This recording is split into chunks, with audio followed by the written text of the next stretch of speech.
Hello friends, इस video में हम लोग जेई मेंस 2023 का ये वाला क्वेश्चन डिस्कस करेंगे। जो आप अगर ऑब्ज़र्व करके देखेंगे तो जेई मेंस में इसी टाइप के क्वेश्चन ज़्यादातर पूछे जाते हैं। जेई एडवांस भी पूछता है क्वेश्चन सिमिलर टाइप के, जो मेंस के क्वेश्चंस होते हैं उसी टाइप के एडवांस में भी आते हैं। तो बाइनोमियल जो चैप्टर है इसके क्वेश्चंस बहुत ज़्यादा टफ नहीं आते हैं। 2023 एडवांस में भी एक क्वेश्चन आया था, वो बहुत ही आसान था, बिल्कुल मेंस के जैसा ही क्वेश्चन था। तो अगर आपको बाइनोमियल में थोड़ा सा भी कैलकुलेशन पे अगर कमांड है तो आप बहुत इजीली क्वेश्चंस को क्रैक कर सकते हैं। ये तो रिमाइंडर बेस्ड क्वेश्चन है, तो रिमाइंडर कैसे निकालते हैं देखिए। देखने में तो अगर आपने ऐसा क्वेश्चन सॉल्व नहीं किया है तो आपको बहुत टफ लगेगा, बट ये बहुत ही आसान सा क्वेश्चन है। मैं सॉल्व कर रहा हूँ, एक बार आप कैलकुलेशन देखिए।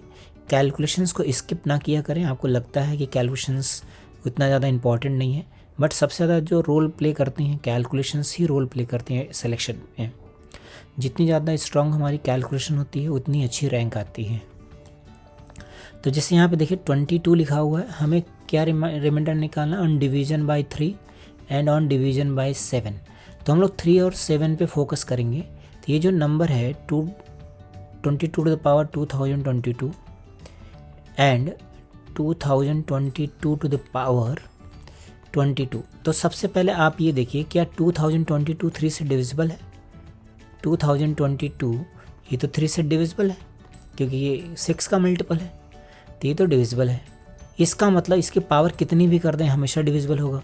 So this is always divisible by 3। तो इसका मतलब तो पहले से डिविजिबल, तो इसको चेक करने की ज़रूरत ही नहीं है हमें। अब किसको चेक करेंगे हम लोग? इसको। तो इसको ब्रेक कर लेंगे हम लोग 3 का मल्टीपल प्लस माइनस 1 में। तो मैंने इसको लिख दिया 21 प्लस 1 टू द पावर 2022। ऐसा क्यों लिखा? देखिए 21 क्या है? 3 का मल्टीपल है।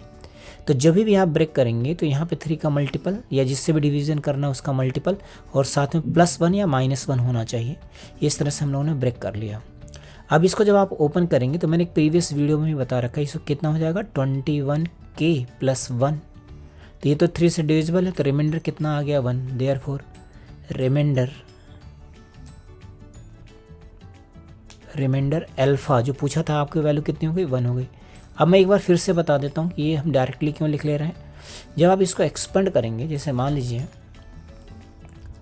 ये मैं हर एक वीडियो में डिस्कस कर लेता हूँ, जैसे आप इसको ओपन करें तो आपको ये याद ही रख लेना है। 2022 है तो क्या लिखेंगे? इसको लिखेंगे हम लोग 2022 C0 21 टू द पावर 2022। देखिए ऐसे लिखा ना। इसी तरह से हम लोग लिखते गए। अगर हम लोग सेकेंड लास्ट टर्म में आ जाते हैं 2022 C 2021, तो यहाँ आएगा 21। आई होप इतना ठीक है। फिर सबसे आखिरी वाला जो टर्म होगा 2022 C 2022। अब अगर आप ऑब्जर्व करेंगे तो देखेंगे यहाँ से लेकर के यहाँ तक जितने भी टर्म्स हैं सभी में 22 आ रहा है। तो इसको लिख दिया मैंने 21k, मतलब k कोई भी नेचुरल नंबर हो गया हमारे पास। तो ये इसका मल्टीपल बन गया और इसकी वैल्यू कितनी हो गई 1। तो हम लोग इस वाली चीज़ को डायरेक्टली ही लिख लेते हैं, है ना। तो यहाँ से रिमाइंडर हमें पता लग गया।